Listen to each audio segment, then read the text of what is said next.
On reçoit le docteur Gilles Thomas et monsieur Ronald Olivier, qui est le directeur du GCS du QASIS.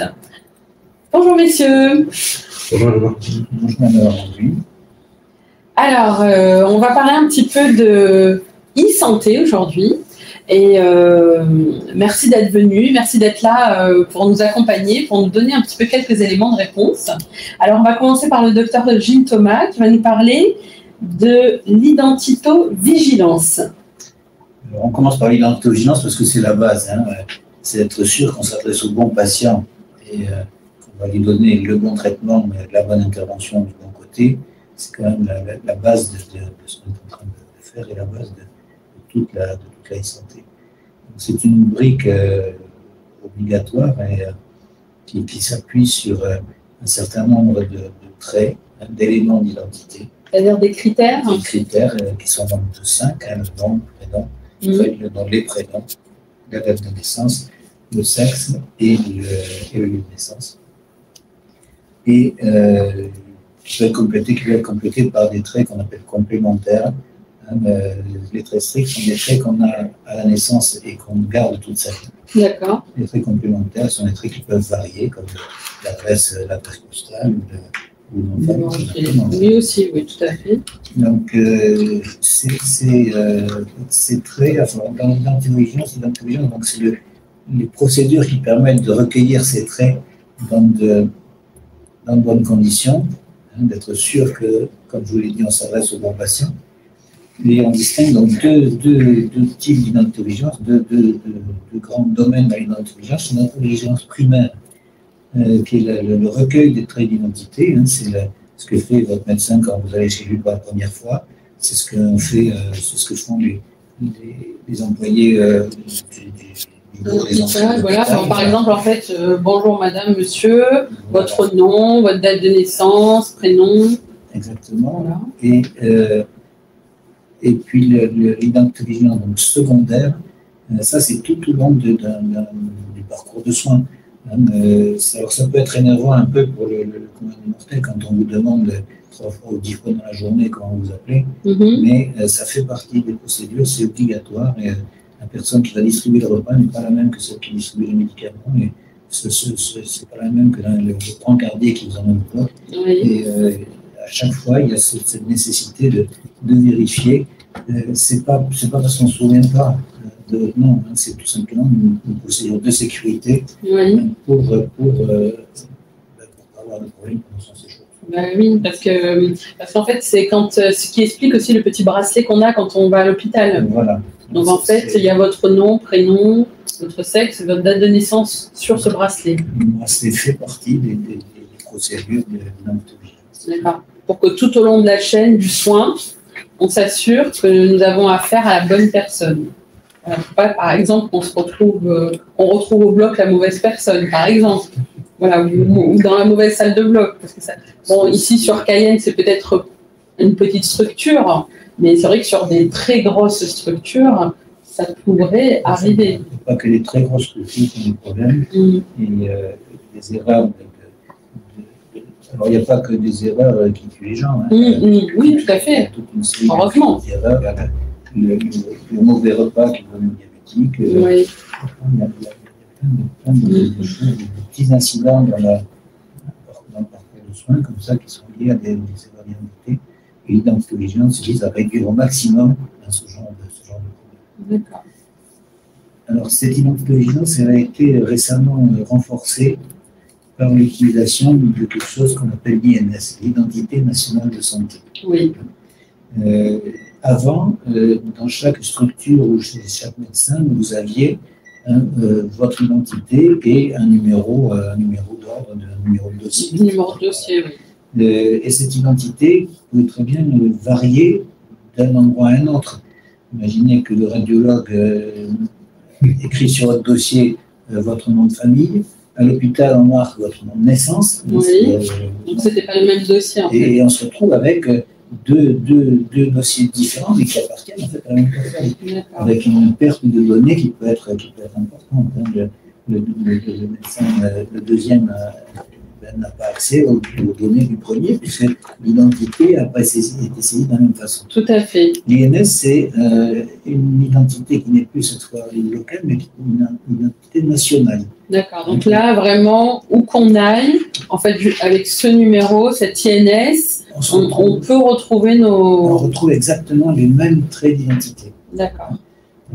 Et un numéro qui s'appelle le matricule INS, hein, qui est un peu l'équivalent du numéro de sécu, mais c'est pas un numéro de sécu, c'est un numéro qui vient de l'INSEE, pas de l'assurance maladie. D'accord. À ce numéro, sont accolés les 5 traces strictes que j'ai citées tout à l'heure, et cette identité va être la même sur tout le territoire national. D'accord. Où qu'on aille, en France. Voilà, où qu'on aille en France. Notre INS, on est retrouvable partout. Voilà, le seul problème de l'INS, c'est que pour avoir une identité nationale de santé, il faut être français en tout cas, à jour de ces documents, en fait, pour être sur le territoire. Il faut être français, voilà, il faut être ou travailler de façon régulière sur le territoire. Et la Guyane est quand même peuplée d'un nombre de personnes qui sont en situation irrégulière qui est relativement important. Et ces personnes-là, malheureusement, n'ont pas droit à une identité nationale de santé. D'accord. Donc, on retombe avec la même procédure que celle qui était faite avant. Et on essaye justement, dans le cadre du GCS, de mettre en place avec les hôpitaux une identité régionale, en essayant de faire en sorte que là, c'est un répertoire régional. C'est un répertoire régional. Ça n'a pas la fiabilité de l'INS. Oui, mais c'est pour pallier aux difficultés du territoire. Qu'on peut avoir. Et si on pouvait attribué à chacun de ces usagers en situation irrégulière la même identité, quelle que soit la structure au niveau du territoire, ça serait déjà bien, mais c'est une tâche qui est assez ardue. Donc en fait, là, le GCS, du coup, sur la Guyane, il jongle en fait entre 2 répertoires. Il fait le lien entre le répertoire régional et il accompagne aussi l'INS au niveau national. Tout usager guyanais est inscrit sur le répertoire régional. Régional, d'accord. Et les gens qui sont en situation régulière sur le territoire ont en plus l'INS qui va être le même, mais qui sera utilisable en dehors de la Guyane. Bien évidemment, ok. Cet INS, pour que cet INS puisse être utilisé, il faut qu'il soit ce qu'on appelle qualifié.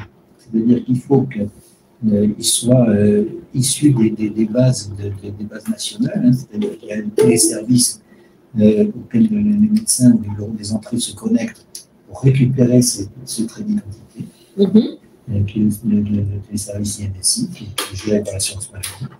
Et le deuxième élément, il faut que cette identité soit en plus vérifiée par une pièce d'identité validante. D'accord. C'est pourquoi on demande toujours une pièce d'identité en plus de notre carte vitale. Donc, quand on va à l'hôpital, en général, on n'oublie pas quand ça a sa pièce d'identité. Quand on va chez le médecin, c'est un peu moins fréquent, mais pensez au moins une fois de temps en temps, une fois tous les 5 ans, de prendre votre carte d'identité quand vous allez chez le médecin et puis de la présenter pour vérifier, pour qualifier cette identité et pouvoir l'utiliser. D'accord. Okay. C'est valable aussi dans le cadre de l'espace santé. Oui, tout à fait. Et puisqu'il faut une identité qualifiée pour pouvoir utiliser mon espace santé. Mon espace santé, c'est cet espace dont vous avez dû voir la publicité à la télé, qui comporte les traitements, le carnet de vaccination, et les données, le dossier radiologique, la biologie. On peut y mettre un peu toutes les données de santé. C'est un carnet de santé numérique. Mais c'est qui met les infos dedans? Ce sont les professionnels directement, ou est-ce que les personnes peuvent aussi en rajouter des choses? Les deux. Les professionnels mettent les comptes rendus et les personnes peuvent rajouter des éléments qui n'ont pas été notés par les professionnels, voilà, des éléments qui sont antérieurs. Ok. Et en fait, ça permet à chaque personne en fait sur le territoire d'accéder directement à des informations, des comptes rendus. Ça permet en fait un archivage numérique. Voilà, ça veut dire que quand on est en évacuation sanitaire aux Antilles ou en métropole, on n'est pas obligé de se traîner avec 10 kilos de radio. Ouais. Et tout est dedans. Tout est dans ce dossier numérique et n'importe quel professionnel sur le territoire pourra accéder à votre accord. Ah voilà, parce que j'allais dire comment en fait on vérifie, par exemple si j'ai pas envie qu'un tel regarde les analyses, en fait il faut que ce soit moi qui donne l'autorisation. Oui, tout est à la main de l'usager, c'est lui qui est propriétaire de ces données de santé. D'accord. C'est lui qui donne l'autorisation pour tel ou tel professionnel accéder à ces données, à ces informations. D'accord, ok. Donc, mais par contre, il faut l'activer le compte, si j'ai bien compris. Mon espace santé, en fait, du moment qu'on a un numéro de sécurité sociale valide, donc une identité qualifiée, ce que vous nous expliquez, mais après, il faut après, faut-il l'activer quand on a reçu l'invitation. Exactement, c'est comme une carte bleue. D'accord. Ben voilà, c'est comme la carte bleue, il faut activer. Voilà, cette identité intelligence, donc elle sert de base, hein, c'est un des piliers de ce dont on va parler au net, c'est l'urbanisation, hein, qui cette fois l'ensemble des éléments de e-santé qui vont être progressivement mis à disposition des professionnels et des usagers sur le territoire de la Guyane par le GCS. D'accord. Donc tout ça, c'est le point de départ pour permettre en fait à tous les acteurs autour de la santé de pouvoir échanger, partager des informations, que ce soit vers les usagers, comme ce soit les professionnels entre eux ou les professionnels vers les usagers. On peut échanger, on peut partager quand on est sûr qu'on s'adresse à la bonne personne. Ouais, tout à fait. Tout à fait. Ben, du coup, on va passer la parole à M. Ronald Olivier, donc le directeur du GCS Guyasis. Alors, je vais vous demander tout d'abord, qu'est-ce que c'est le GCS Guyasis? Alors, le GCS Guyasis, c'est en Guyane le groupement de coopération sanitaire, hein, si on veut définir les acronymes, de Guyane Système d'information de santé. D'accord. Voilà, c'est ça. Donc, ça vient d'une loi, la loi HPST. Oui. Donc, l'année, je ne sais plus, c'était 2010, 2006, 2006. En fait, cette loi, elle a quand même évolué. Elle a évolué. Et depuis 2017, le GCS Guyasis est le GRAD de Guyane, c'est-à-dire le groupement régional d'appui au développement de la e-santé. D'accord. Donc, le GRAD vise à mener une politique pour décloisonner l'information de santé entre la ville et l'hôpital. Entre autres, oui. Et il y a aussi des partenaires publics et privés. Oui, aussi, qui peuvent aussi bénéficier de. Voilà, tout acteur de santé, tout professionnel de santé peut bénéficier de l'accompagnement du GRAD. Donc en fait, comment est constitué le GCS? Il est constitué de 4 collèges. Un collège sanitaire qui est composé des hôpitaux publics et des cliniques privées ou hôpitaux privés. Des structures médico-sociales, donc on peut retrouver les grosses structures, hein, telles que la DAP, les PEP, les BEN, la PADAG, tout à fait, le groupe SOS. Qui ont besoin aussi de pouvoir communiquer des données, des données de santé, administratives, voilà, de santé, du lien social. Quoi. Voilà. Et on trouve le collège aussi des URPS, des unions de représentants de professionnels de santé libéraux. Donc on retrouve l'URPS médecin, l'URPS infirmier, l'URPS des kinésithérapeutes, voilà, donc l'URPS des médico-podologues, donc sage-femme. Voilà, les sages-femmes, l'URPS orthophonie, orthoptiste aussi, donc il y a en fait, ça vient parler aux acteurs de santé et aux professionnels de santé dans leur globalité. Voilà, parce que, quelque part, on vise aussi à mutualiser des solutions, à structurer le système d'information avec l'ensemble des acteurs. Ouais. C'est vrai que ça serait compliqué pour un seul acteur de structurer, ça demande quand même beaucoup de temps et d'efforts et de moyens quand même. Oui, tout à fait.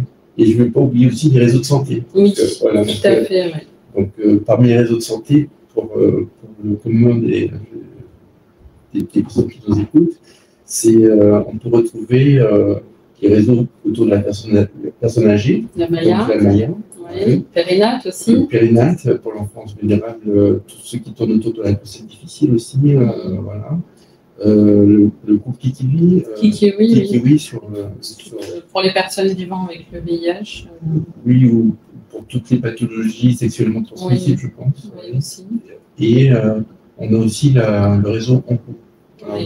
Oui, aussi, oui, tout à fait.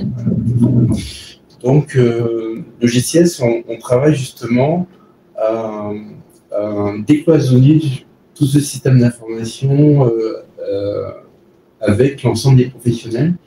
Et donc, si on prend tout le travail du GCS, donc le GCS aujourd'hui, on est dans la 10e année. On fête les 10 ans cette année, 2024. Le GCS a été créé en 2014. Et on peut voir qu'il y a eu différentes phases. Donc, une phase de création du GCS, ensuite, une fois qu'il a été créé, il a fallu une phase de conception, c'est-à-dire réfléchir à comment on allait mettre en place tout ce système régional au service des acteurs, au service des professionnels. Donc, ça a mis du temps. Donc, on a fait un travail sous la tutelle de l'ARS Guyane, en coordination avec l'assurance maladie, mais aussi avec le national. Les fondations. Les fondations, oui, tout à fait. Tout un travail autour de la conception, pour poser tout le cadre des services, le cadre autour de la sécurité. Et donc, ah oui, la sécurité, c'est un sacré morceau. Voilà. Donc tout ce qu'on appelle l'urbanisation du système d'information, qui est un élément clé quand on parle du numérique en santé. D'accord. Et en fait, ça regroupe quoi, cette urbanisation concrètement? Ça permet quoi? Donc en fait, l'urbanisation, s'il faut le parler comme ça au grand public, je pense qu'on peut dire que ça va se baser sur 5 piliers. Donc, le premier pilier pour nous, c'est la sécurité et la confidentialité. Donc, ça va tourner sur des aspects éthiques, dont parle le RGPD, c'est le Règlement général de la protection des données, donc, qui est applicable en Europe. Oui. Donc, en France, ça s'applique. Oui. Donc, vous en avez parlé dans les notes de vigilance un petit peu tout à l'heure, c'est quand on est face à un patient, il y a le recueil du consentement. Donc, ça, c'est de dire au patient qu'est-ce qu'on fait de sa donnée, avec qui on la partage, vers qui on l'échange. Donc, une des bases de cette sécurité dont on en a parlé, c'est l'identifiant national de santé. Donc, on doit identifier le patient, puisqu'on parle de numérique, donc il faut qu'on sache à qui on a affaire, donc c'est une identité unique. Et puis, il y a une deuxième brique à cette identité, c'est l'identité du professionnel. C'est pour ça que dans... Ah oui, là aussi, oui, parce qu'il faut aussi que ce soit la bonne identité aussi du professionnel, parce que tous les professionnels n'ont pas accès au même niveau d'information. Tout à fait, parce que chez les professionnels, on va retrouver, il y a le médecin qui a des droits sur la donnée, il y a les infirmiers qui ont d'autres droits, il peut y avoir des professions annexes comme des secrétaires médicales, qui vont avoir des droits que sur l'administratif, par exemple. Qui n'ont pas accès aux données de santé. Tout à fait. Et donc, avec le national, donc, je dirais qu'il y a aujourd'hui une doctrine nationale qui définit tout cela. Donc, nous, au niveau du grade, on travaille à converger vers cette doctrine. Donc, c'est tout un travail entre les besoins du territoire et en collant à une réglementation qui vient du national, qui vient de l'Europe. Donc pour le professionnel de santé, il y a ce qu'on appelle un référentiel qui s'appelle l'ERPPS. Donc c'est une identité qui est donnée par les ordres, par les professionnels ordres de manière générale, mais qui a été étendue aujourd'hui et qu'on appelle aujourd'hui le RPPS+, qui est étendu à l'ensemble des acteurs de santé, en tout cas des structures qui gèrent de l'usager ou du patient. C'est-à-dire, voilà, donc maintenant ça devient global. Généralisé, ça se généralise, voilà. Et donc nous, dans ce cadre de la sécurité au niveau du GCS, on accompagne les structures dans ce qu'on appelle à devenir gestion de l'autorité de l'enregistrement, c'est-à-dire comment comment donner, enregistrer mon professionnel de santé sur ce référentiel qu'on appelle le RPPS+. Ok, c'est-à-dire même la secrétaire, tu peux l'enregistrer, quel est son accès unique. Toute personne. Et donc, en fait, à chaque moment, on peut savoir qui s'est connecté, qui a fait quoi et qui a eu accès à telle donnée. Ouais. Je dois dire qu'aujourd'hui, toute personne qui travaille dans le monde de la santé a, à un moment donné, est enregistrée avec un PPS ou voilà.